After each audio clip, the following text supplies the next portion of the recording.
My name is Zach Arnold. I'm a Hollywood film and television editor, a documentary director, father of two, an American Ninja Warrior in training, and the creator of Optimize Yourself. For over 10 years now, I have obsessively searched for every possible way to optimize my own creative and athletic performance, and now I'm here to shorten your learning curve. Whether you're a creative professional who edits, writes, or directs, you're an entrepreneur, or even if you're a weekend warrior, I strongly believe you can be successful without sacrificing your health or your sanity in the process. You ready? Let's design the optimized version of you. Hello and welcome to the Optimize Yourself podcast. If you're a brand new optimizer, I welcome you and I sincerely hope that you enjoy today's conversation. If you were inspired to take action after listening today, why not tell a friend about this show and help spread the love? And if you're a longtime listener and Optimizer OG, welcome back. Whether you're brand new or you're a seasoned vet, if you have just 10 seconds today, it would mean the world to me if you clicked the subscribe button in your podcast app of choice. Because the more people that subscribe, the more that iTunes and the other platforms can recognize this show, and thus the more people that you and I can inspire to step outside their comfort zones to reach their greatest potential. And now on to today's show. When I first began my career in Hollywood, the concept of life outside of work was completely foreign to me. I assumed that the only way to reach my goals was to sacrifice my health and my sanity for the sake of a great resume, only to discover that those early habits become lifelong habits if you're not careful. Once this mentality sets in and you set this expectation with others, it can be practically impossible to reverse. And that is why I am actively trying to change the conversation around our get it done at all costs work culture so we can collaborate with employers and business owners who understand the importance of work-life balance. Early in my career, I was fortunate enough to experience a work culture where well-being was a priority at what was then a small fledgling trailer and marketing agency. Fast forward 15 years, and today, Morphin is one of the top movie marketing companies in the business, largely because of the culture that co-founder and CEO Tom Grane created from the very start. This innovative company has been an integral part of the marketing campaigns for projects like Avatar, Stranger Things, Fast 9, Wonder Woman, Joker, Knives Out, and the Trial of the Chicago 7, and that's just recently in like the last year. Historically, they have provided marketing and original content for more marketing campaigns than I can list if I literally had the entire episode to do so. Having a background as a studio executive for 20th Century Fox, our guest today, Tom, admits to having a strong work ethic, and he has spent his fair share of hours working super late and being away from his family. But his motivation when he founded Morphin was to create more flexibility with his time and be more available to his family, and he believed in fostering an environment that provides the same flexibility for his team. In our conversation today, we discuss a variety of topics that are going to help you as a creative better understand what it takes to get an opportunity if you're interested at working at a company like Morphin. It's also going to help producers and business owners better understand the importance of fostering work-life balance with your teams. And this conversation can also help all of us better understand how we can navigate our constantly changing landscape of content, and that's whether or not we're working from home, we're at the office, or we're trying to adapt to a new hybrid work environment. Now, before diving right in, I'd first like to thank podcast insider Chris Colton for contributing questions to today's interview. Wondering how you can do the same? Well, if today's interview provided you value, but perhaps there are a few of your own questions that you wish you could have asked, or you have a guest suggestion of your own, then I'm excited to share with you our Podcast Insider program. As a loyal listener and reader, you have the opportunity to become more involved in the content that we create for future episodes. And before you ask, becoming an insider is completely, totally free, and all it requires is your honest feedback. All you have to do is visit optimizeyourself.me/insider and fill out a short survey and you're in. That's it. That's simple. As an insider, you have the ability to provide feedback on current episodes, suggest future guests, and provide questions that I can ask them. And you'll also be the first to hear about upcoming workshops and masterclasses with discounts. And you might even be a guest on a future Q&A episode with me live on a Zoom call. Once again, all it takes is 5 minutes of your honest feedback at optimizeyourself.me/insider. All right, without further ado, my conversation with co-founder and CEO of Mobscene, Tom Grane, made possible today by our amazing sponsors, Evercast and ErgoDriven, who are going to be featured just a bit later in today's interview.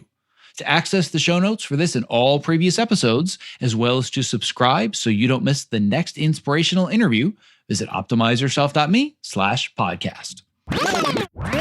I'm here today with Tom Grane, who is the co-founder and CEO of Mobscene, and dare I say, even though it has been a little while, somebody that I consider a friend and a big part of the early portion of my journey to get where I am today.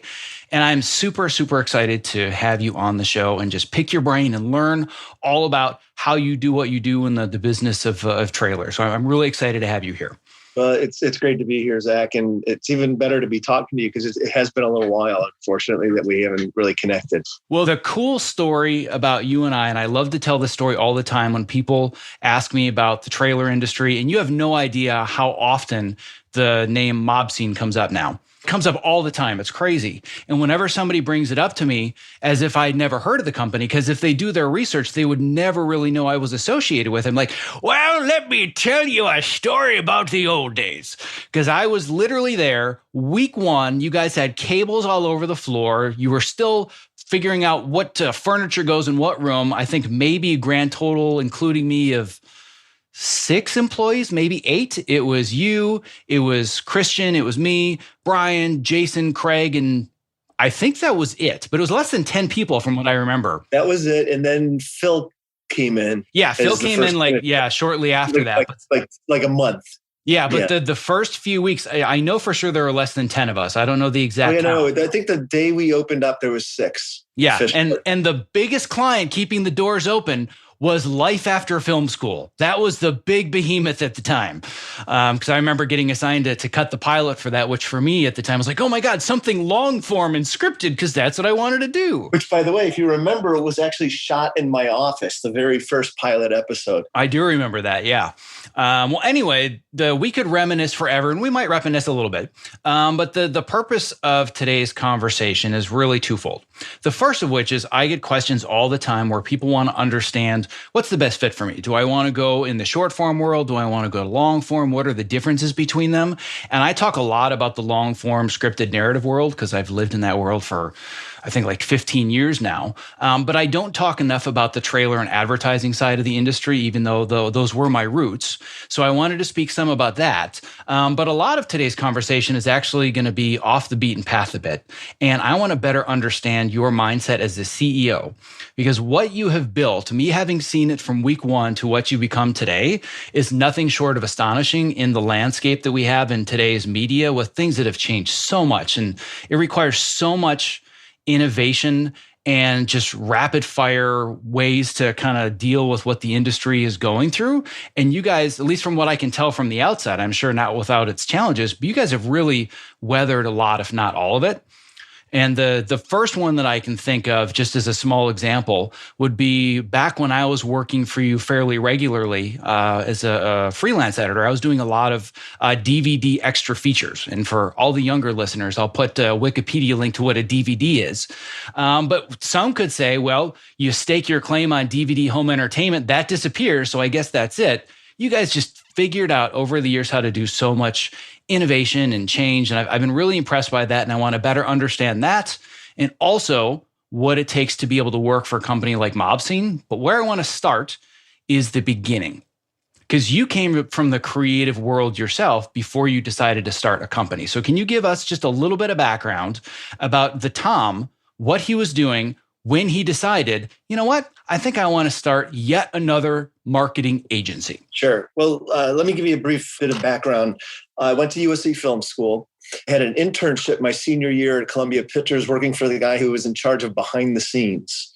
That internship, through relationships that I met there, literally landed me my first 3 real paying jobs in the industry, where I worked at a small PR firm, and then a small production distribution company called Atlantic Releasing, which actually wasn't that small at the time in the mid to late 80s. They had done the original Teen Wolf. Then I worked at United Artists for a brief stint before being at 20th Century Fox for 16 years.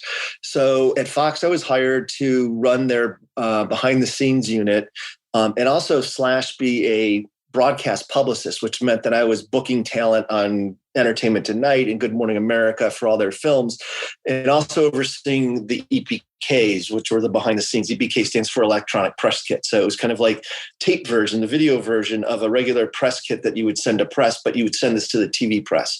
And it would include film clips from the movie, the trailer with split audio. We'd do our own interviews with talent, and we would put sound bites and interview selects on there, and also B-roll, which is behind the scenes footage. So it would allow TV stations to create their own stories and have supplemental materials to make them better.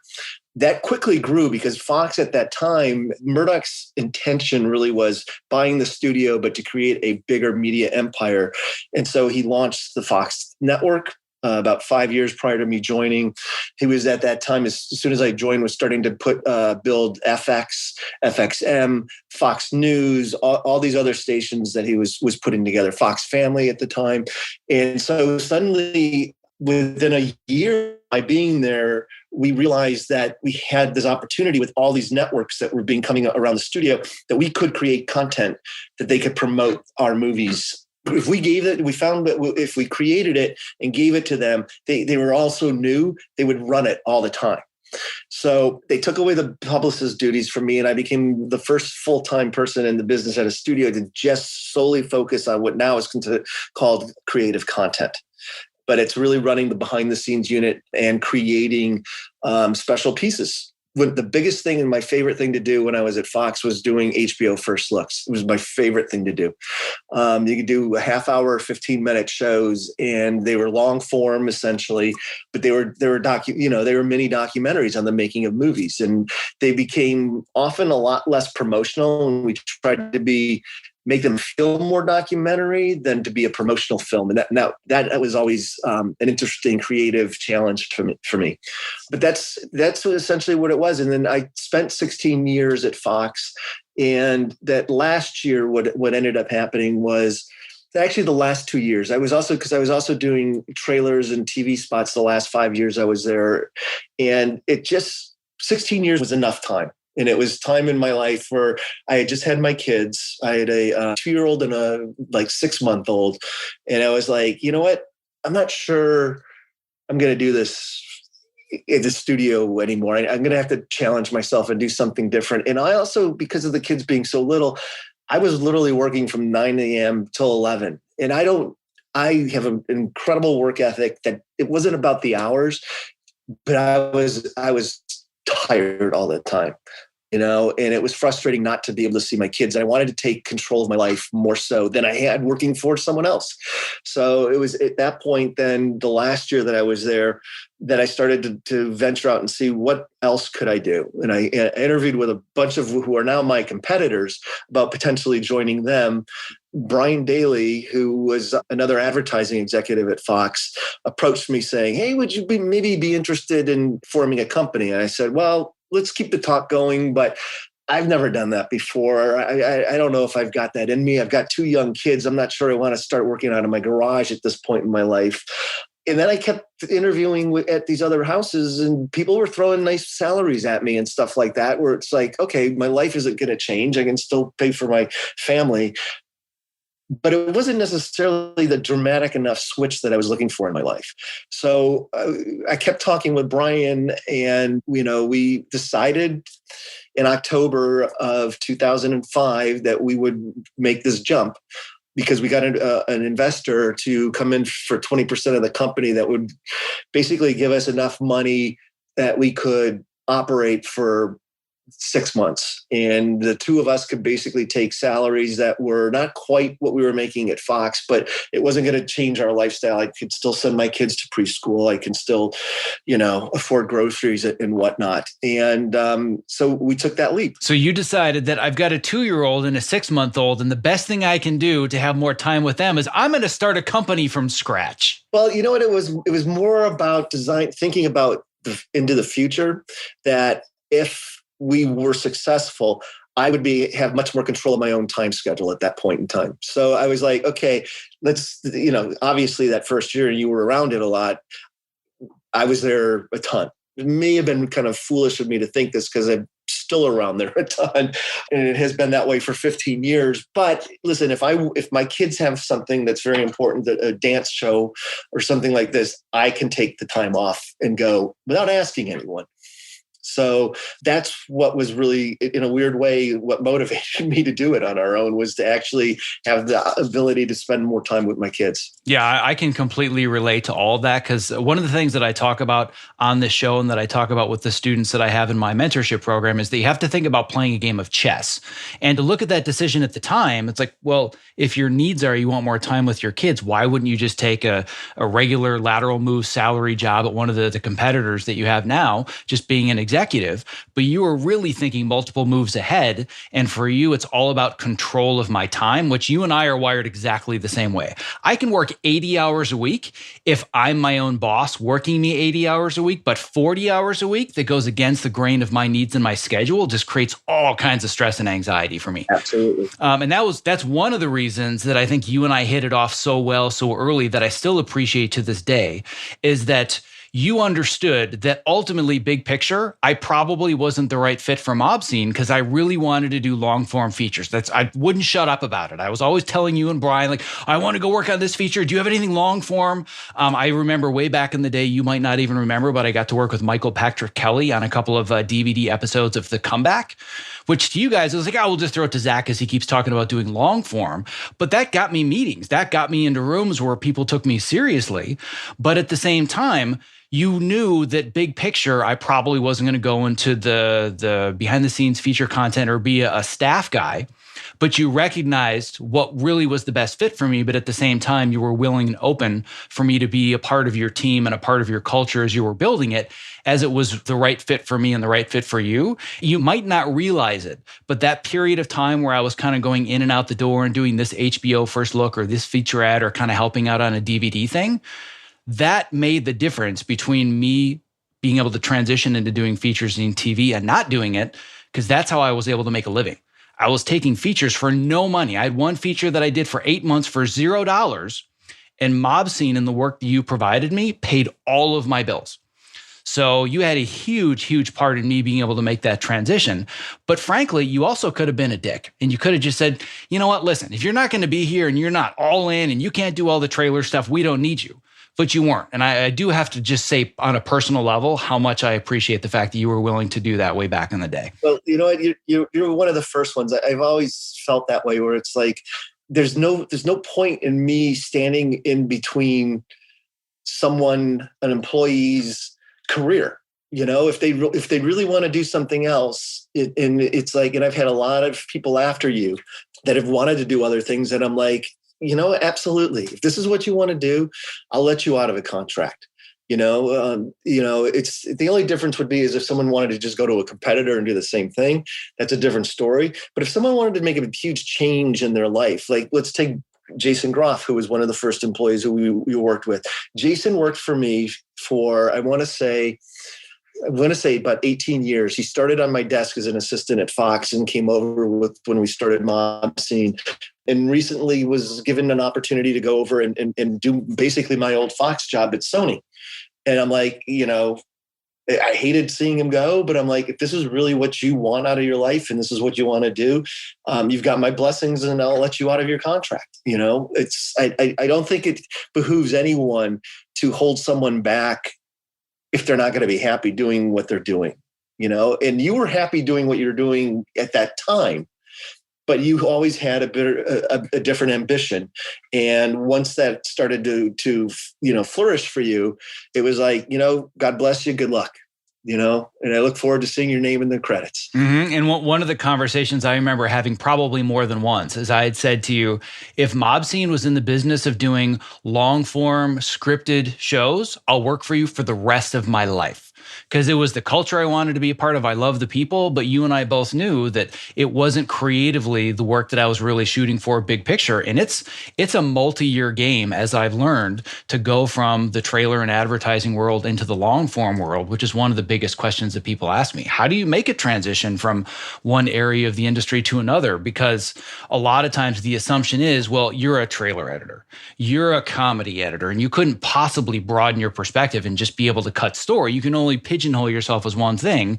And I was always terrified of getting pigeonholed doing the wrong thing, which is why I ended up being so selective. And you were open-minded enough to see that that made sense for both of us at the time. But you also have that one character. It's fun, ironic, because yesterday I guest speak a couple times at various film schools and whatnot. And yesterday afternoon I did one for Loyola Marymount.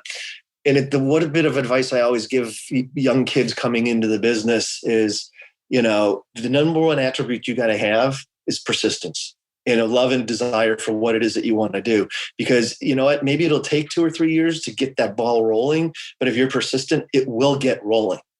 It's those who are sitting there thinking that, oh, well, I've just graduated from school, I'm owed this, or haven't found their passion, or their passion is kind of not, it's off to the side. But if you're persistent, you're going to succeed, and you're going to succeed at what you want to do and get out of your career. Yeah, I clearly echo that sentiment, because if there were ever a word, if I were forced to tattoo it on my forehead, it would probably be persistence. So there's no question about that. What I'm curious about now is how you created the culture that you did at Mobscene, because you see the word family on the website a lot. And I feel like you were very specific in the early days about the kinds of people that came into the company. Because at first there were some people that kind of came and went, and this person, they're not really a good fit. And there was a period of time where I think you were figuring out, what is Mobscene? Who are we and what do we do? And I even remember very, very early in the day where it was called Mobscene Creative and Productions. And it's like, but wait, what is Mobscene exactly? Is it a trailer house? Is it a DVD content company? And I think one of the things that's made you successful is there is no clear answer to that. But talk to me about how you've kind of formed who you are and what your company culture is. It's actually kind of ironic. When Brian and I were kicking around names for the company, when we were putting everything together, we really couldn't settle on anything. I'm a huge Springsteen fan, and I kept trying to put Springsteen songs as the title of our company, the name of our company. I think Brian came up with the name Mobscene, which didn't really stick out to me, but the idea was to draw people to an entertainment property. We were creating a mob scene around what products we were, films and properties we were working on. But it didn't really stick until we hired a designer to come up with logos.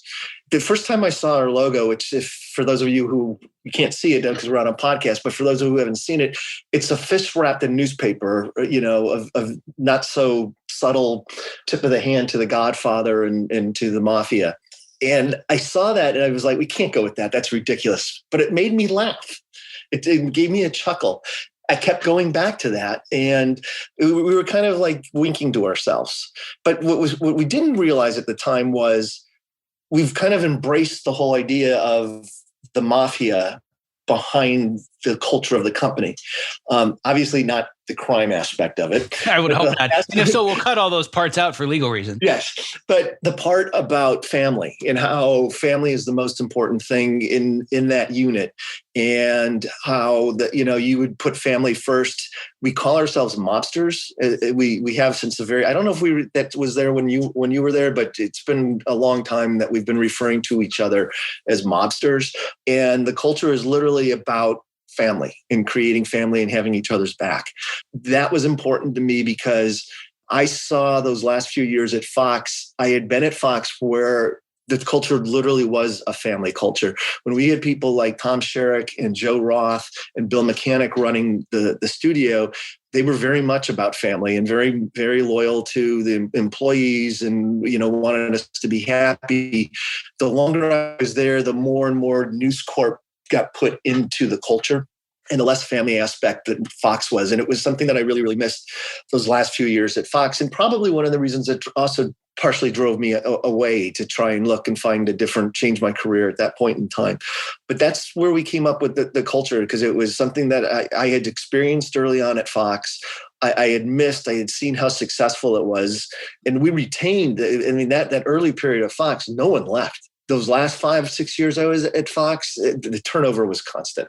And that was because the culture had changed so much. One of the things that's really difficult for me to understand, and I'm hoping you can help me break this down, is that you have this company, it starts out fairly small, has now exploded to what it is, and it's all about family. But one of the most difficult things for people to figure out, which is essentially what I built my entire business model on, is how do I survive the insanity of working in this industry? How do I survive the brutally long hours and the 24/7 notes and requirements? And if you're going to stay a client of mine, you need to be available at 11 p.m. on a Saturday to do round 37 of these notes on this trailer, that featurette. I mean, you know this world and you've lived and breathed it for decades. So how do you balance being a family and looking over everybody's ultimate needs and being able to survive and thrive with, frankly, the insanity and the requirements of being successful in Hollywood? Well, see, I think that's exactly why. I don't think if we had a different culture, it would be a completely different situation, and surviving it would not be fun. It's like going back again toward my last few years at Fox. It wasn't fun anymore. The culture was no longer a family-like culture. It's amazing how the way I describe our culture at Mob Scene is 2 words: family and teamwork. And if we have to have each other's back, and we have to like working with each other. A few years ago, if you talk to some of the other employees, of course, I was drinking a little bit. It was at the Christmas party, and I always give a little toast and speech. And somehow I went off on this thing where I was like, we have a no dicks allowed rule at Mob Scene, where it's like, you know what? I don't care if people are, super talented, could bring in just a ton of work. If they're jerks, I don't want them in there because they're going to ruin the culture. So if it's just not worth it to me to have the whole apple cart upset, to put more money in the coffers of the company and put up with someone who's just a complete a-hole. Yeah, and that's one of the reasons that I gravitated to you guys. And to this day, it's something that I always think about, and a maxim that I have in my mind. It's even one of the things that I said outright when I interviewed for Cobra Kai, is I said that I want to work for a team of people where the best idea wins. You and I can get into a very heated debate about it should be this color or that color, or the copy should be this or that, or whatever it is. That's all part of the creative process, as long as it's respectful. And at the end of the day, I know that it's not about, well, you're the CEO and it doesn't matter how stupid your idea is, you're going to tell me to do it. It's whose idea wins. That to me is what creates the feeling of safety, where you can share ideas even if they're stupid ones, because you're not going to get fired or looked down upon. Sometimes you're going to be right. You'll be wrong sometimes too. But that to me is such an important part of a creative culture, is just this openness to fight for the best idea, but everybody respects each other, because it's not that way everywhere. No, but it's also, there's a big difference between the long form world that you are now in versus the short form world that we still are mostly in, because ultimately it's our clients who have the final say on decisions. So my encouragement to editors and writers and producers is put everything you've got into that first cut, because once it gets off to the client, you have no real control over what's going to come back. And look, we're very fortunate. Most of our clients are very, very smart, very creative people. And the notes that we get back are generally improve the piece a lot. But occasionally they'll have a boss's boss who will want to step in on something like this and just to put their stamp on a piece. And you hear it in the voice of the client, where it's like, you can tell they're not necessarily as thrilled about it, but then you try and make it out. And sometimes you can actually make a not so great idea actually into a really good thing. A bad note into a good note. Yeah, and the funny thing is, in the long form scripted world, it's really not that different, because as an editor, I get to put forth what I think is the best version of the editor's cut. Then you have an outside director that comes in, they put their shape on it. Then you have the showrunners and the producers. Then it goes to the studio, then it goes to the network, and you always get those notes. I call them thumbprint notes. I got to get my thumbprint on this, so I need to ask for this one thing so I can nudge my wife and say, see that? That was me. Right. But at the end of the day, it's very, very similar. But one of the things that I said about the short form world, when people would ask me, why don't I want to stay in the short form world and why would I want to go to long form? And to this day, I think my favorite thing on the planet as an editor is to cut version 1 of a trailer. Versions 2 through 59 Those are kind of painful. And those were the ones that ended up making me realize I'm more interested in the long form storytelling world. But version 1 of a trailer is just like this open buffet to just make whatever you want. But I think one of the traps that creatives and especially editors fall into, and you can speak to this more, is becoming too married to their early ideas and getting this sense of ownership and feeling disgruntled and, oh, we can't do that. That's a dumb note or whatever. And I think that's, to me, being able to manage that properly and manage it politically is a big part of being successful, specifically in your world. Absolutely. And I find that more with younger people who are just coming in or people who are just getting into the business where that they're just not used to that. And they're not used to getting the criticism. It's not any different than being an actor and being having your trailer criticized or having your edit criticized or your featurette criticized. You have to develop tough skin because and just remember that what you've done is you've put your best foot forward in the beginning, and now you have to continue to put your best foot forward to keep it good. The next thing I want to understand about how you've built Mobscene to what it is today, and I've been telling people, and I could be wrong about this, but from what I can tell, you guys are essentially on what would be considered the top tier of marketing or trailer agencies. Like, the company's changed so much, but I mean, would it be incorrect to say that whatever the top tier, maybe the top 5 companies, you guys are in that group now, correct? You know what, I would say so. I don't really look at it that way. I'm like, as I tell our employees, I go, listen, there's too much competition out there in technology. Just prior to the time when we started Mobscene, there weren't a lot of trailer houses and there weren't a lot of behind the scenes houses because the technology that was a point in time where it would cost $300,000 to build a bay, and then suddenly that cost went down and cut in half, which made it more affordable, and a few more houses popped up. And then suddenly when Final Cut came along, suddenly you could build a bay for 20 grand or under, and boom, off to the races. And suddenly there was, we went from 4 or 5 big trailer houses to suddenly a plethora of over 50 companies, seemingly almost overnight. I'm glad that you said that, because that brings me back to my point of around the time you and Brian decided we're going to make Mobscene, everybody else had the same idea. I can get 10 Final Cut bays for 20 grand a piece and we can do marketing and advertising, but you guys stuck it out and you've been around for 2 decades and you're still at the top. And when I go to your website and I go under the section that talks about what you do, Mobscene isn't a trailer house.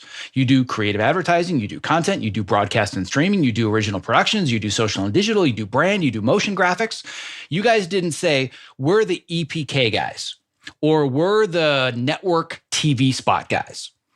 So what I'm curious about, it might be conscious and it might not be, but what is kind of the core underlying question or thought process that you have about the company you built that's allowed you to innovate so much with all the technology changes and the content changes? Like, you've watched the world completely transform with how it consumes content from the time you open until now, more than in any 20-year span in history. Well, yeah. When we first started, Brian and my original idea with the company was we called it a divisionless company. We didn't want to be known as a trailer shop. We didn't want to be known as an EPK shop. We wanted to be known as Mobscene and what Mobscene brought. And so, that's where it's like when you were there, you could cut a trailer 1 week, and then the following week you could spend 3 weeks cutting an HBO First Look. We didn't want ourselves to be pigeonholed. We didn't want our talent to get bored. It's like if you're cutting the same thing over and over and over again. I mean, I see it a lot in creative advertising where those who are just cutting 30-second TV spots over and over and over again, and they're on fibers with the clients a lot. Some of those editors are absolutely stunningly amazing, but I've seen a lot of those people burn out too because of that routine. And that goes to where you can be on a fiber with certain clients until not consistently 9-10 o'clock at night. And it's really frustrating that way. So what the funny thing is okay, so we opened the doors in January of 2006. Within that first year of being in business, an interesting thing kind of took foothold in the world. YouTube, which was the ability to actually stream video over the internet for the first time.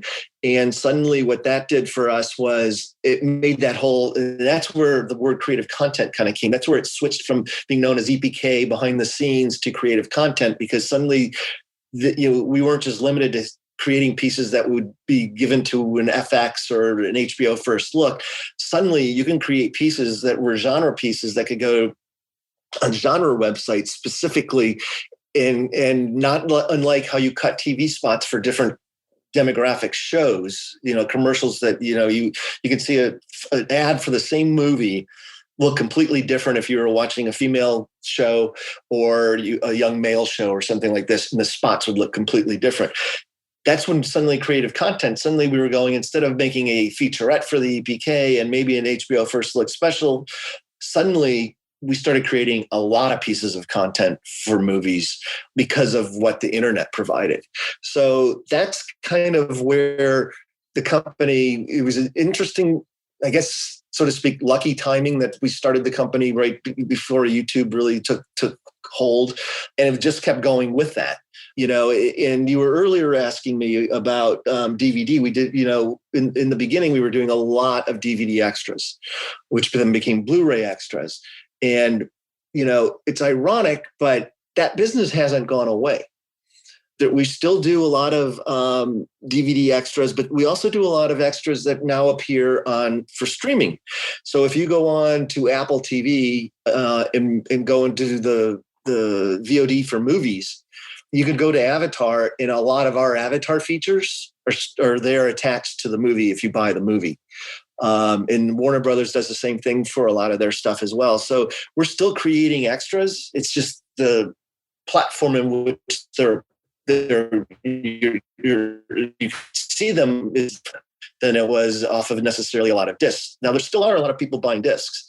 Walmart still sells an awful lot of Blu-rays every year. Which shocks me, because I don't think I bought physical media I don't even remember the last time I bought anything physical. But I do know that they're still out there. But I think that the key here that I see, the first of which, is very early on deciding this is a divisionless company, which to me is that's pretty smart, because that explains a lot. That if that's a core foundation of who we are as our identity, now it makes sense. Now I can see how you do so many different things, because you didn't decide, you know what, we were going to be an EPK company, but crap, now we got to change gears if we're going to survive. You decided before day one, we are divisionless, but most importantly, we tell stories and we create the content, as opposed to somebody has the content and we're the guys that master the Blu-ray or master the DVD or whatever it is. No matter how content changes going forwards, as long as you're the guys telling the stories, we as an audience and just we as human beings crave stories. We always will. You just find different mediums and you adapt to the technology. Yeah. Well, it's funny because if you look at, as I was talking about the time when we were starting the company, that there suddenly was this it wasn't just us building these new companies because the technology got so cheap. There was a lot of others. But if you look at the old legacy trailer houses, they were having trouble adapting because it had been business as usual for like 30 years prior to that. And not much had really changed.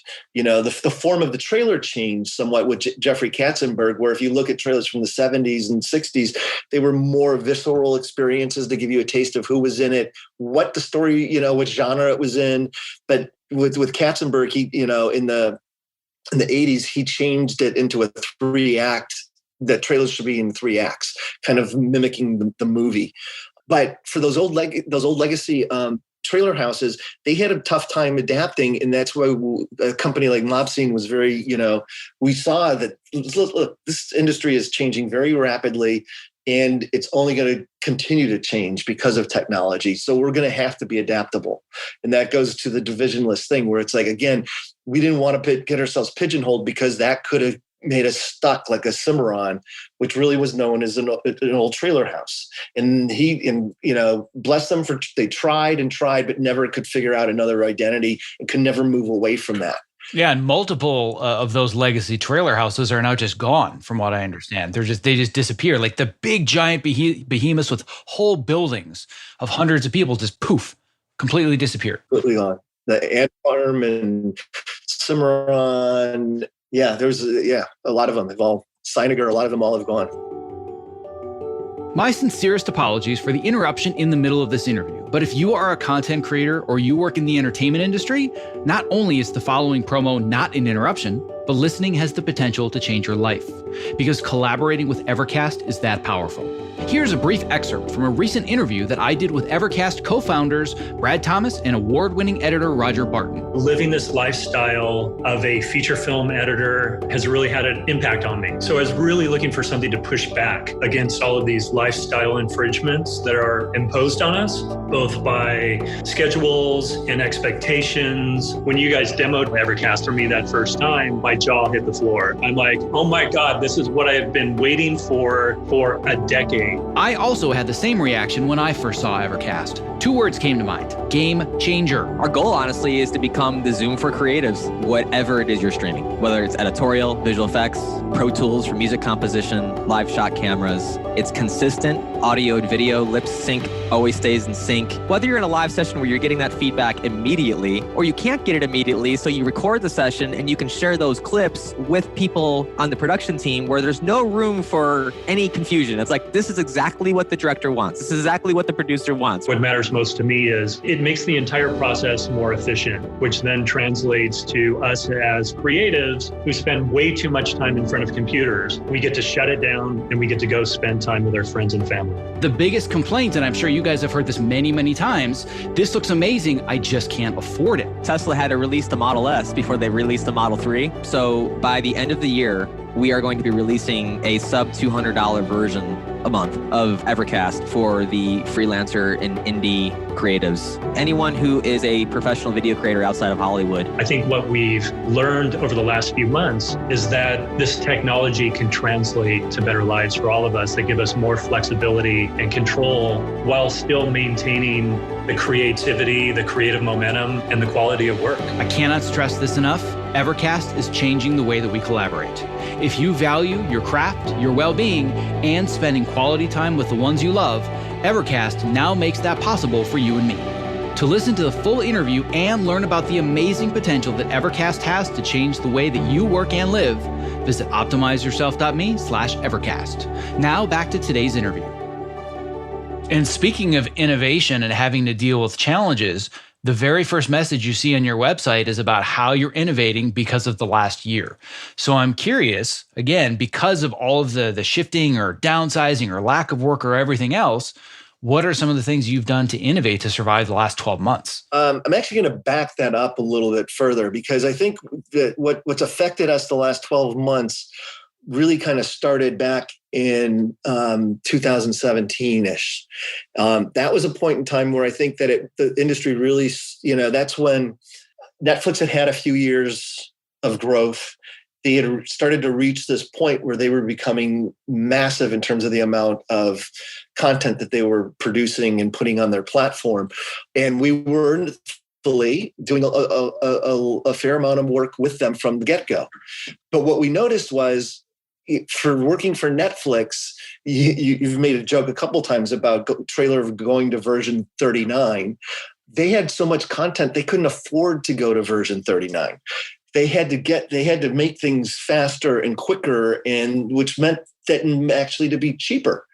And so back in 2017, we saw that it's like, great, we got all of this work with streamers, but the margins aren't the same as working for a big studio.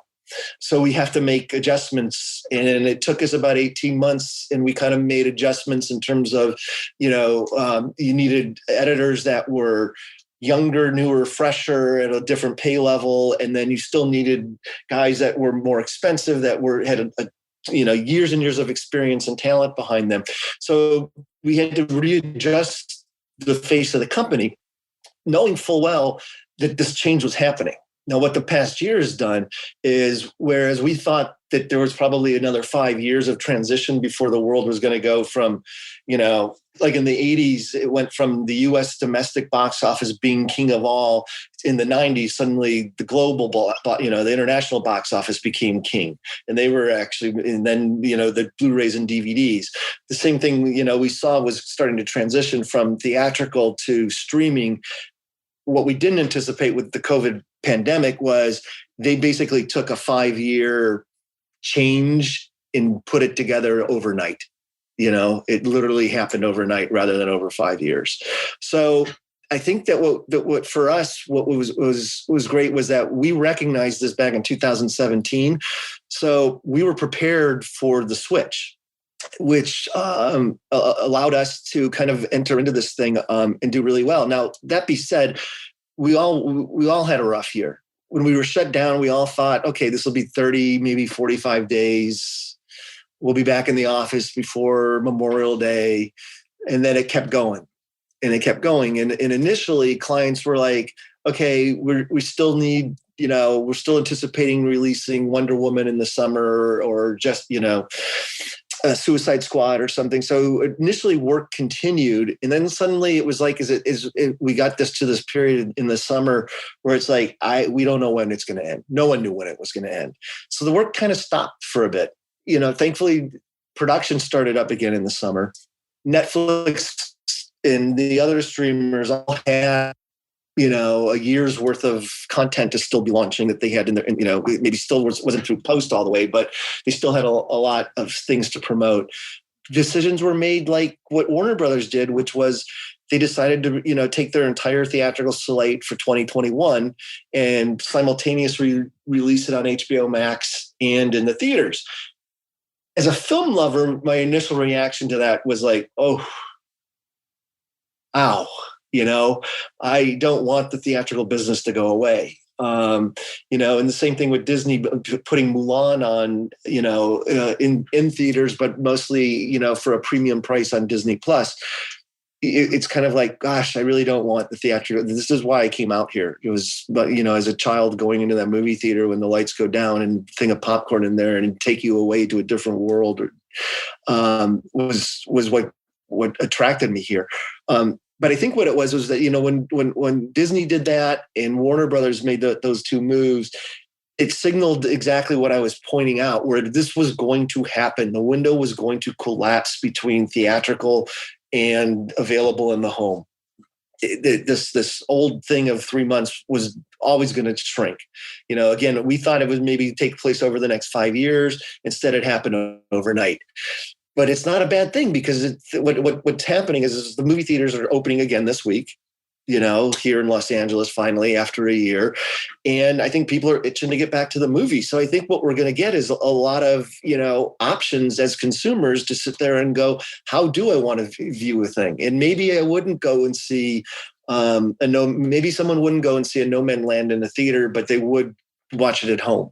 But then again, when the Avatar sequels come out, I would venture to guess, if it's available in both platforms, most people will elect to go see a movie like that in the theater, as is they will when Black Widow comes out and movies like that. So I think it's going to be an exciting period when we come out of this thing. And, I think that people are really jazzed to get out of their homes. I think we've consumed a lot in our homes. That's not going to go away, but I think we're going to want some different options to get out there, stretch our legs. And, I know I can't make as good a popcorn at home as you can get from a movie theater. It's probably healthier though. You're probably not putting 4.5 cups of salt and butter on it, but yes, I definitely know what you're saying. So one of the things that I'm curious about, talking about innovations changing overnight and being forced to, a question that I get all the time that I've talked about, maybe not as an informed expert, but as a curious onlooker that dabbles in tests, is this idea of remote work. I'm guessing that over the last year, you've had to transition to a completely remote workforce, yes? Absolutely, with one exception, our finishing department. The group that does the final color, the mixes, that equipment is just simply too expensive still to be operated on at home. And also they're dealing with the raw files, which makes it next to impossible to work remotely on. So, we very safe with protocols because our office footprint is about a little under 40,000 square feet. So if you had only 8 people going in there, all of which have their own separate rooms or bays, we were able to operate completely safely through the pandemic for our finishing group. Everyone else in the company, though, was worked remotely. So it's been a really great experience. But I think that there's 2 things that are missing. Number one, you can only do so much on Zoom. There's something our editors are telling us all the time, that they miss the thing that if they're cutting something, they can walk out of their bay, walk into another bay with another editor and sit there and say, hey, can you come over here and take a look at this cut? I'm a little stuck here. Do you got any ideas? You can't do that over Zoom. It's kind of like, and then there's something also about brainstorming that, you do it on Zoom. Again, there's a different energy when you're in person and you're throwing about ideas like that. People are talking about virtual writers' rooms. And I'm like, I'm sure that's great to get us through this thing, but I'm sure they would be much more productive and probably more creative if they were in a room together again. So I think that the creative process is actually suffering somewhat because of this, because of the remote working.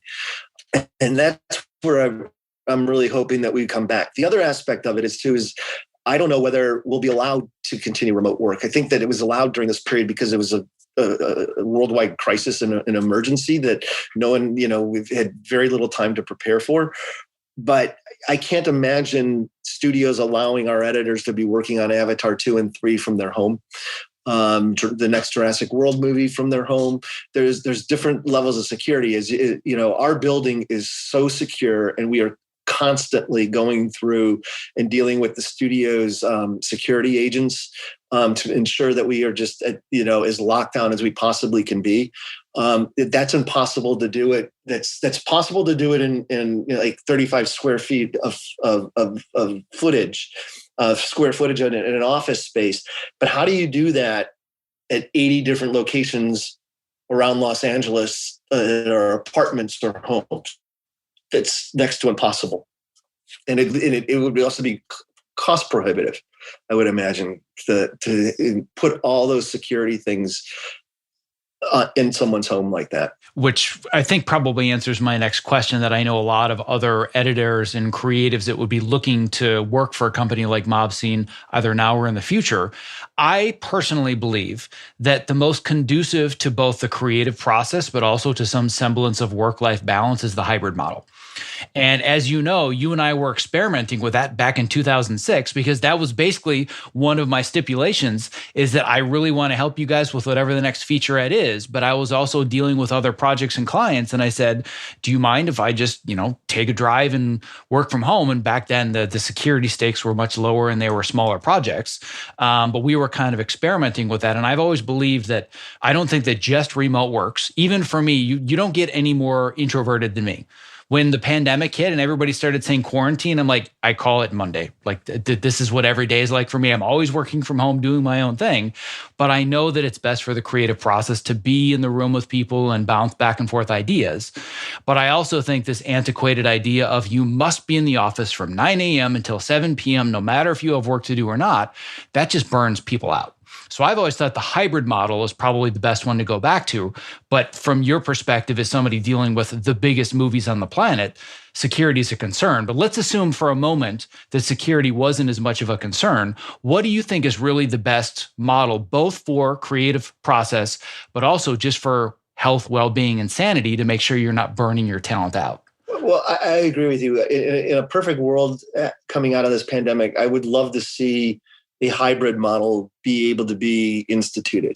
There are different levels of project security. Everything that comes into the company, we're very, very incredibly careful with. But there are some things that can be done under less protection. And I'm not necessarily talking about like a television show or a feature film. We also do a lot of other different types of projects that are not under nearly as much security. Those could still be done at home. And I think that if we, if pending the client's restrictions or want a level of security that they want, we might be able to work on some things remotely. And I think that it would be very healthy for everyone if they were able to do both. Not unlike the initial idea with Mobscene was 1 week you could be cutting a trailer, and the following 3 weeks you could be cutting an HBO First Look to just change things up and keep you fresh and keep you on your, engaged. But I think that, being able to offer that would be really nice. I just don't know whether it's going to be our call. I think we're going to have to see what the clients are going to want, and we're going to obviously adhere to what the clients ask for. If some remote working is allowed, we will definitely allow that as an option for people. And if it's not, then we're all going back there. But I also think that it's important that those people who do choose to do some of their work at home, that they do come back into the office and spend some time in there. Because like I said, it's like, you learn things from other people. I mean, you've been around other editors. As good as you are, there's still things to learn. As I feel that way too, as just a leader of this company, and even in my creative, when I'm still running projects, it's like, and sometimes I need some inspiration, and I get that from other people. Yeah, I'm exactly the same way. And it's one of the core foundations of anything that I choose to tackle next, because as you know, I'm no stranger to pursuing a challenge and, going after things that some might say could be crazy stupid. But one of the things that I do is I surround myself with people that are way better at that thing than I am. And that was one of the cool things about Mob Scene, is that I come in surrounded by all this new talent, learning all these new things. Same thing happened when I moved to scripted. I worked on Burn Notice, and I was a kid amongst these people that have been doing this for decades and were amazing at it. It's like, oh my God, I thought I was pretty good at this. And I look at what they're doing, like, I have so much to learn. I love that. But for some people, that's intimidating. They just kind of want to live in their own bubble and do their own thing. But at the end of the day, like we're talking about, being in the room, being with the group, with the coworkers down the hall, I really do think that that's the best way to do the creative work. But given how difficult it can be to drive to the middle of Beverly Hills on a Monday morning or whenever, I mean, if you guys had set up shop in Encino, I might still work for you.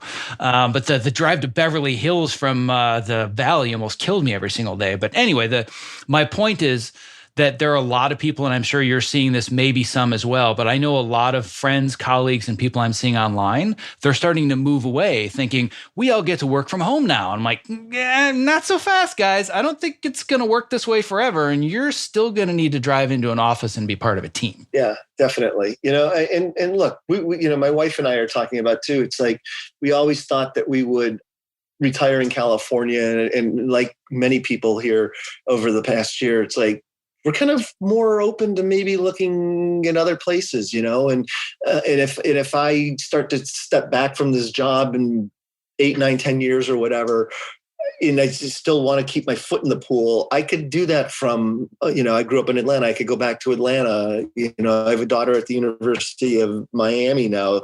We could go to Florida. We could, we don't necessarily have to be here, because we've proven how you can, successfully work remotely. But that's it's different as a leader. And I think that I would still have to come back and forth to Los Angeles, because you want again, it's so important to be there. That's the thing that's, I miss the most of Mob Scene, is the fact that there's so many people I have not seen in person for a year. It doesn't matter that we've spent time on Zooms like this. It's just, they're family. Yeah, and I can relate to all of that. What I want to transition to next for a little bit, because I know that my audience will just absolutely destroy me if I don't ask these questions, because it's not every day you get the CEO of Mob Scene onto a podcast interview. But if I am one of those creative professionals, whether I'm entry level, assistant editor, story producer, whatever it might be, what's the difference between the people that you say, you know what, we want to meet with them and I think they can be a part of the team, versus, no, I don't think they're a good fit? Because you must get thousands and thousands of people when you open up job postings, whether it's on LinkedIn or whatever site. And there's always criteria that takes people from the no pile to the maybe pile to the let's interview them because I think they could be a team member. And this is very elusive for people on the outside. When you've been on the inside, it makes a lot more sense. But if I'm standing on the outside and I'm thinking, Mob Scene is working on all the movies and all the kinds of content that I want to cut, or I want to cut someday, but I'm going to be an assistant editor to start, what differentiates me from everybody else if I want to work for you? Boy, that's that undefinable it factor in a weird way. It's something that you just kind of have to know. One of the hazards of, one of the things that's troublesome with, posting on a LinkedIn or job sites now is it goes so wide that the amount of stuff that comes in, I mean, literally to your point, you could get 1,000 resumes. How are you going to start looking through 1,000 resumes? And a lot of people who will send in a resume from Pennsylvania and have zero experience doing any of this. They just think it'd be cool to come out to Hollywood and work at a company like this. And unfortunately, those you just instantly have to just discard because, and again, too, it's hard to interview people, but now again, maybe it'll change with the Zoom world that we're in. But if someone was very serious and really talented who doesn't live in the greater Los Angeles area, and was serious about moving here, you could actually, do interviews and check out personality and get an insight into their brain more so than just looking at a resume on a piece of paper. It's hard to define that it factor. I mean, for editors, it's generally they're real. What is on there, and then you take after the reel, looking at the reel and going, holy crap, this is some incredible editing. Then you get into the personality, and then you get into the thought process, and you get to see how it is, how they tick, and then you also got to sit there and analyze as to, okay, will this person fit into my culture? Is there just too big of an ego there that I just don't want that person around? It's just not worth it. That they're going to take a ton to manage. They're going to get notes from a client that they're going to go and be pissy about doing and whatnot. For the more entry level things is actually where it's kind of more fun. We don't hire a ton of, I would say, junior editors. That's coming up through our farm system. So what we do is we hire as, generally like a lot of things companies do. You can start in the vault or start as a real low assistant editor, get into being a full assistant editor, go into being a junior editor, and work your way up the ladder. And that's how what we've mainly done is, and not everyone's done it. But a lot of people have. And I will say one thing about over the course of this pandemic, we've actually promoted a big chunk of our assistant editor pool and given them chairs, their own chair, as we like to say for editors, their own chair, to become an editor because they've proven it, and so the one jobs that we have been hiring still during the pandemic are replacing AEs that we've promoted into junior or associate editors. If you're going to either come in in an entry level position and grow and show the talent that you've got, and I think it's super important because some will come in and they have access to some of the greatest editorial talent and for advertising and behind the scenes that there is, but make the effort. Again, persistence. Talk to those guys, and trust me. Most editors is like, I'm sure I know you do this with people that you've brought up over the years, and you even started that at Mob Scene too with some of the more junior. Is you help them along. You guys, editors want to help younger kids grow into it. And that's what's really pretty amazing, And I think that what's also going to be really amazing is all the social change that we've also experienced during this pandemic. This industry has not been very diverse, and it's come under a lot of attacks for that. There's no one necessarily to blame about that, but I think what's going to happen is there's going to be so many open doors for people of talented from all different backgrounds. And what super excites me about that is just getting different points of view, different takes on creative that we normally would never have had before.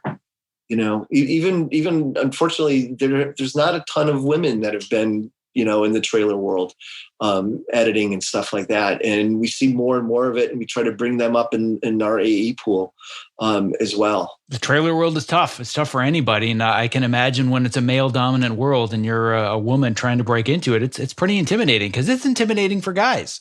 But I would imagine that going back to what we talked about earlier with company culture, the fact that you're hiring from within and building family from the ground up, that probably says a lot about why you have this cohesive family feel as opposed to, let's just get all the all-stars. Let's get somebody with all the credits and all the experience and put them in the editor's chair.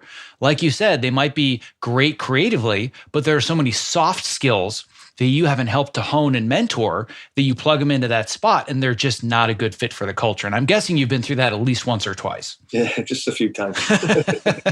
Because that's a big part of this process that most people miss. And this is something that I don't even teach the hard skills. That's not my thing. But it's funny. I totally forgotten about the fact that I even back at Mob Scene, I was starting to help mentor people and move them up. I don't know how not to mentor. It's who I've always been. And multiple students in my program came from Mob Scene and are now making the transition into the scripted world. One of them being Len, who was there for like a decade or something. He ended up being an assistant editor on Cobra Kai on our team last year. What I like to focus on are the soft skills. Everybody says, well, I've cut this many trailers and I think that my editing is good, hire me. But as you're alluding to, there are soft skills that people don't know need to be pointed out on a resume or need to be clear in an interview. So if you were to just look at somebody's resume, like, here are the bullet points. They have the basic entry-level experience for me to consider them. Now, because obviously if they're in Pennsylvania with no credits, they're on the no list. But you have somebody that meets the basic minimum criteria for an interview. What are the soft skills? What are the questions that you're really going to ask and the things you want to learn about their abilities beyond working in a timeline that are the most important to you? Oh, you've kind of put me on the spot here, Zach, because it's called the hot seat, Tom. Have not. Yes. Because truthfully, I haven't personally really hired any editors myself in several years. It's like, when Mob Scene started, Brian and I were involved with every single hire for many years. But it's gotten to the point now where, when you got a company that's hovering around 100 people, it's just too much. And I rely upon my creative team to bring in the people and hire them who feel is good, and reflective of the culture and who they actually feel would make a good contribution and a good member of the team. Thinking back, I mean, the soft skills again are, you're looking for someone who's open to being part of a team, understands that concept of teamwork, is collaborative. Editors sometimes tend to be, like, as you were alluding to yourself, my world, this is just Monday. It's no different because you're used to being kind of in a room by yourself for a majority of the day. That doesn't mean you need to be void of personality. I think that it's super important that you have some sort of a personality that, shows particularly enthusiasm and very much doesn't need to be like a complete extrovert and or stand-up comedian or something like that, but just something so that it's like, that if this person's going to stay with you for a long while, you're going to enjoy their company, because there's going to be moments where you're going to be in the foxhole together and you're going to want to be sure that time you're going to spend together, you're going to actually be able to enjoy as best that you can when the bullets are flying over both of your heads. So beyond that, if we know that they have the skills and the kind of personality to be able to work with others, are there any other specific skills that somebody needs to have outside of the timeline that make you think, I think that they would be a good fit for us specifically? Because again, this is an area where so few actually focus their attention. It's like, look at me, look at me, look at me. I'm so good, you should hire me. And I teach people, you need to identify what are the challenges and the needs of the company or the person you're working for. And you need to portray, I'm the solution to those challenges and I have those skills. So if I wanted to tell that story on a resume or in an interview, that I understand what you need in an editor and I can fill that gap, what are the pieces that a lot of people miss? Well, think about what an editor does. An editor doesn't just cut picture. That's the basic job, right? What else do you do to make a scene work? What else do you do to make a trailer work? There's music and being able to cut music really well. There's sound design. Even though there's help, we have help on both those things with our music department and sound mixers. But if you're cutting a trailer, you got to know what it is that you want, where you want to stick it, and how it's going to pop. And those little details are super important. For the content side of things, it's a different type of storytelling. It's more related to like your long forms, where you're actually telling a longer story that's got more of a you might have more time to breathe. But yet you still got to keep it interesting. And what kind of a storyteller are you? A lot of a lot of people sit there and criticize the trailer kind of end of things as being like we live in an ADD world. So everything's got to be, trailers are 2 minutes and 30 seconds long. It's been that way for 30 years. But what we're doing now is once we lock a trailer, like we just did In the Heights that premiered during the Grammys. And as soon as we finish that trailer and it premiered, the first thing we're doing is we're cutting a 60-second version, a 30-second version, a 20-second version, a 10-second version, a 5-second version of that, because that's the way it's all going out and being consumed into the world right now. So it's having those. It's not just about being able to cut a trailer, and it's not just about being able to cut an HBO First Look special or a Blu-ray piece. You've got to be able to do so much more in there to make them sing. And I would guess that, like, even back in quote unquote my day of the trailer world, where I remember as an assistant, I was driving 3/4 inch outputs from the studios into executives' houses, and once again, people are like, "What's a 3/4 inch tape?" But back then there were cut downs. But nowadays, I'm guessing it's also do the vertical version for Instagram, and this goes in Instagram Reels, and this is for TikTok. Like, I can't even imagine what your deliverables list looks like now versus 2006. It's got to be insanity. It's insane.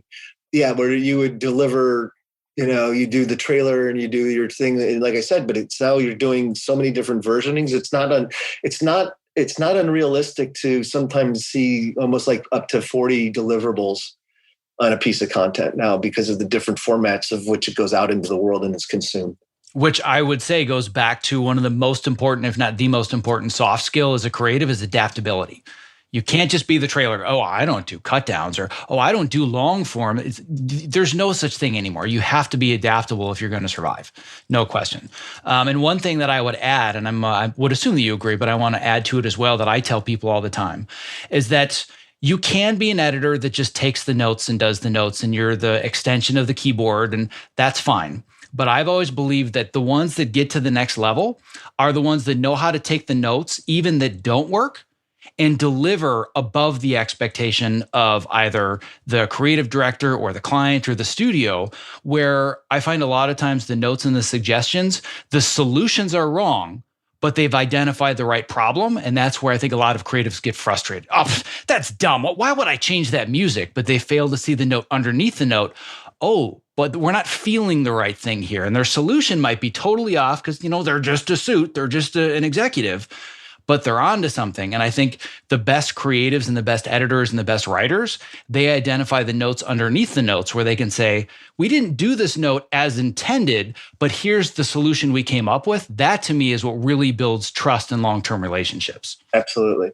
So I know that we're running a little bit long. I have one more question that I want to ask that kind of goes to the core and the heart of why I started what I have over the years, which is that everything we've talked about so far is business and you building this company from the ground up over the last 15, 16 years now. But if anybody were to go on your Facebook page, and by the way, I may not have told you this, but I live vicariously through your Facebook page, there are so many pictures of you traveling, and it's always about you and your family.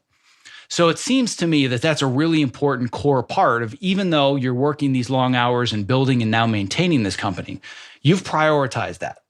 How important has that been to the success of the company? Because some could say, well, you're not around all the time and you got to be totally dedicated to the company and everything else is secondary. And I at least get the feeling that part of your success is because you've taken all of those trips and used the success to find time with your family. Well, look, I think you need balance. I've seen it through a lot of people, particularly when I was in the studio side of things, where that you would see people who live and breathe and sleep their job. And I don't think that that's really necessarily, that number one, that healthy. And number two, I don't think that they're necessarily the best at their job because they don't have a balance in their life.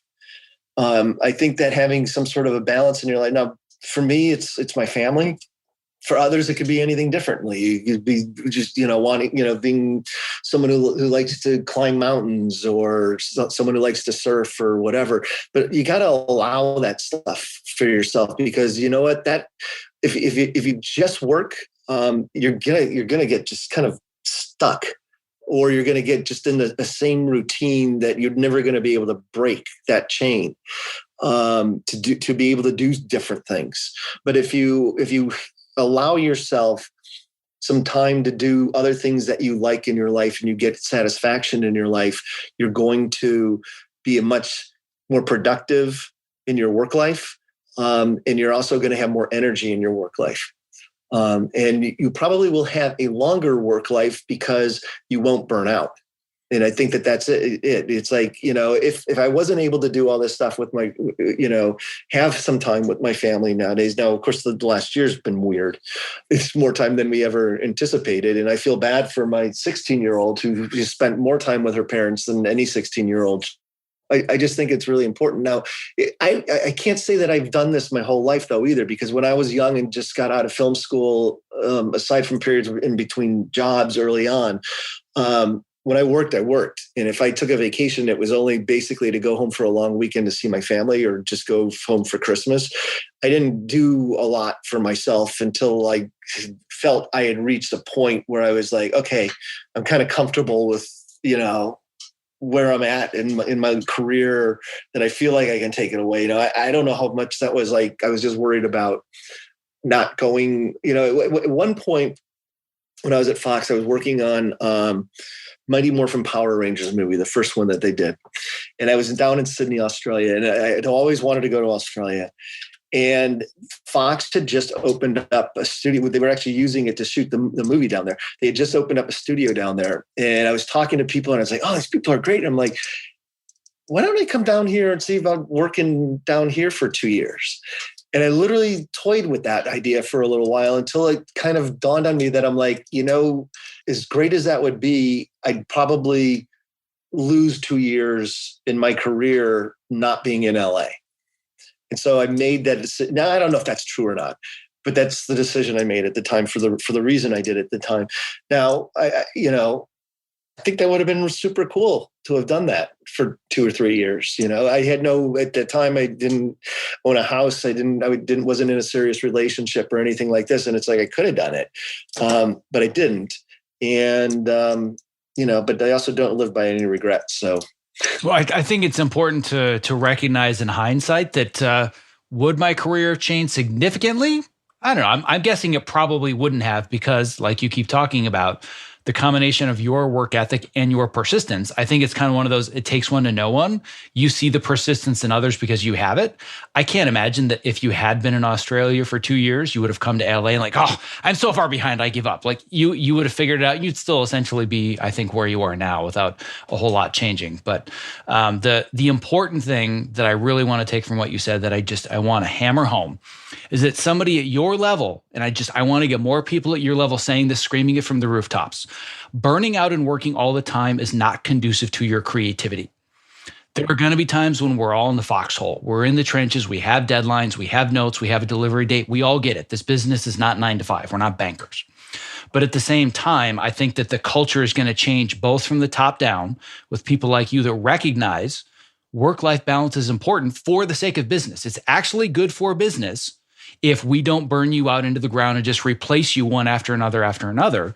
But at the same time, I think it's important for people from the ground up to recognize and pursue companies and relationships with people like you and with Mob Scene, realizing we have the same needs in mind, where you recognize the need that I have for being able to take a break or go in the mountains or run American Ninja Warrior, or whatever craziness it might be, knowing the big picture, it's best for all of us, even if short term, we might have to move the calendar around a little bit. And I think more people at your level need to be okay saying that, just so we can eradicate this 24/7 workaholic, burn everybody into the ground and just replace them with the next one that's ready to burn themselves out. I have a saying that I can't even tell you. I must have said it hundreds of times, because to employees who have come to me that either something's come up in their life, maybe there's been a death in their family or something like this. And it's like, and they come to me almost like feeling guilty, asking for time off. And I'm like, stop. We work to live. We don't live to work. No one's going to put on your tombstone, I did such and such a trailer. No one's going to sit there and talk about you at a memorial that you produced such and such a behind the scenes featurette or HBO First Look. Who's going to talk about you are the people who love you and the people that you love. So that's we're ultimately going to leave our imprint on this planet when we're gone. I think personally, you and I are very lucky. We chose an incredibly exciting, rewarding, fulfilling career. I think that being able to make a living being creative is pretty unique, given what else could be done in the world. And I think that we're very fortunate for that and blessed. But again, what you're going to be remembered for is being a dad and a husband. That's how I am remembered as well. Now, they may talk about the fact that I created, co-founded Mobscene and ran it for X number of years or whatever. That's great, but that's more of a footnote to what my real impact in the world was. Yeah, when that day comes, nobody's going to talk about the guy that ran Mobscene and generate X amount of revenue. Here's the guy that ran Mobscene and created this family of people that are here, right? That's ultimately what it's all about. And I couldn't cap this any better than we work to live, we don't live to work. I mean, I've heard it before, but I haven't heard it in a long time. And hearing it from you, I got goosebumps when you said that. You might have been the first one I told that to. Maybe years ago, because I was one of those young up and comers that I was a workaholic, and I'm still a recovering workaholic. And I also call myself a recovering perfectionist, because they both can go in very, very unhealthy directions. And I've seen the dark side of it, and I've been burned down and dealt with really, really dark depression and mental health issues because I was so driven towards success and climbing that ladder at the expense of everything else. And ultimately, the wake-up call was kids. Like, well, this isn't going to work anymore, is it? And I had to realign all of my goals and my lifestyle and behaviors and habits. And I've said no to a lot of really good opportunities because it didn't align with, like you said, ultimately, I'm a dad. I have a lot of identities, but that's the one I have to focus on first. And I think it's important for people to have the courage to stand up for themselves and go to somebody like you and not say, well, if it's okay, I have to do this thing or go to this appointment or see this play. It's like, Tom, I just want to let you know I'm going to be out Friday because my daughter's doing a recital. You're the kind of guy that's like, dude, go, don't miss the recital.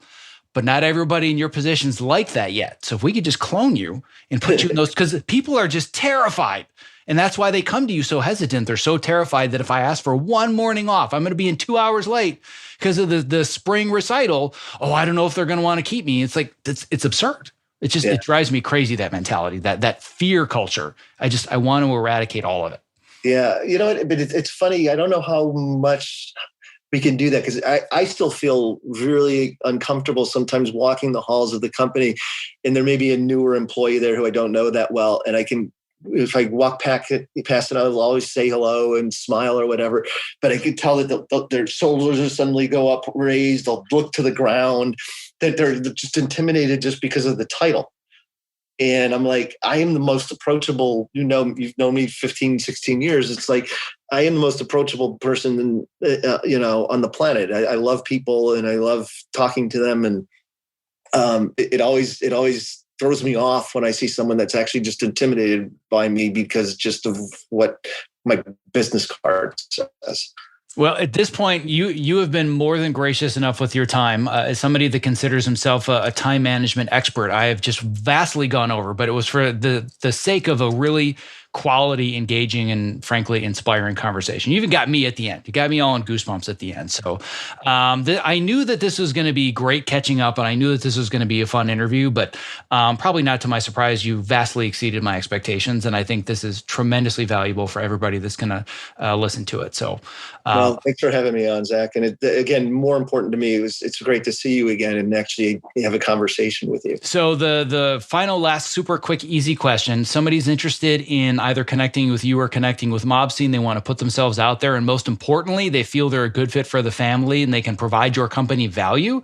What's the best first step for them? How do they find you or find the company? Well, they can always go through hr@mobscene.com for any inquiries in terms of stock of things, job openings, and also see if there's postings. Now, we're still coming out of the pandemic.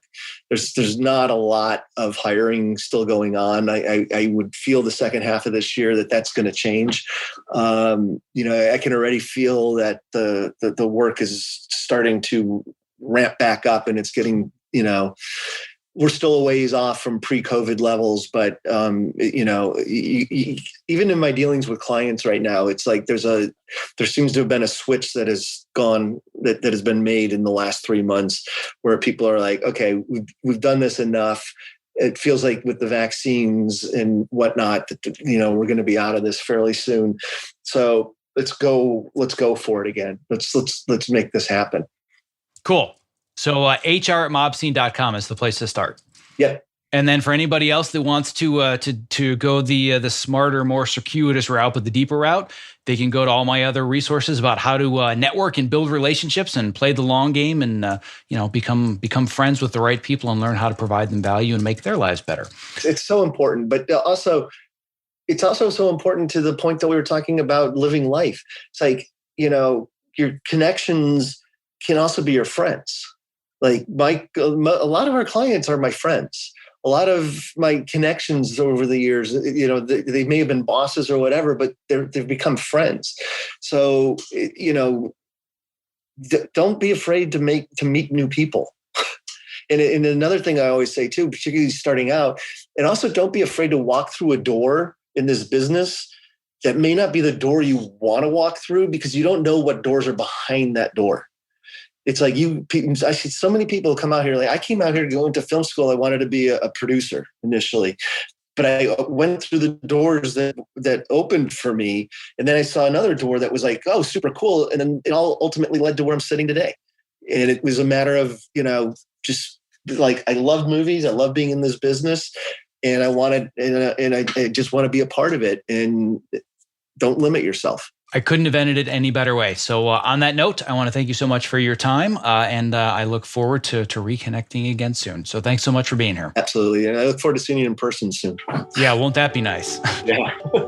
Before closing up today's show, I would love to ask for just a couple additional minutes of your time and attention to introduce you to one of my new favorite products created by my good friend Kit Perkins, who you may recognize as creator of the Topomat. Here is a brief excerpt from a recent interview that I did with Ergo-Driven co-founder and CEO Kit Perkins, talking about his latest product, New Standard Whole Protein. I'm into health and fitness generally, but I want it to be simple and straightforward. About a year and a half ago, I started adding collagen into my protein shakes. And man, the benefits were like more dramatic than any supplement I've ever seen. So I thought, if I could just get this down to coming out of one jar, and it's ingredients that I know I can trust, and you just put it in water and you don't have to think about it. When people think of protein powders, they think, well, I don't want to get big and bulky. And that's not what this is about. To me, this is about repair. So a big part of what we're talking about here is you are what you eat. Your body's constantly repairing and rebuilding, and the only stuff it can use to repair and rebuild is what you've been eating. Unfortunately, as the years have gone by,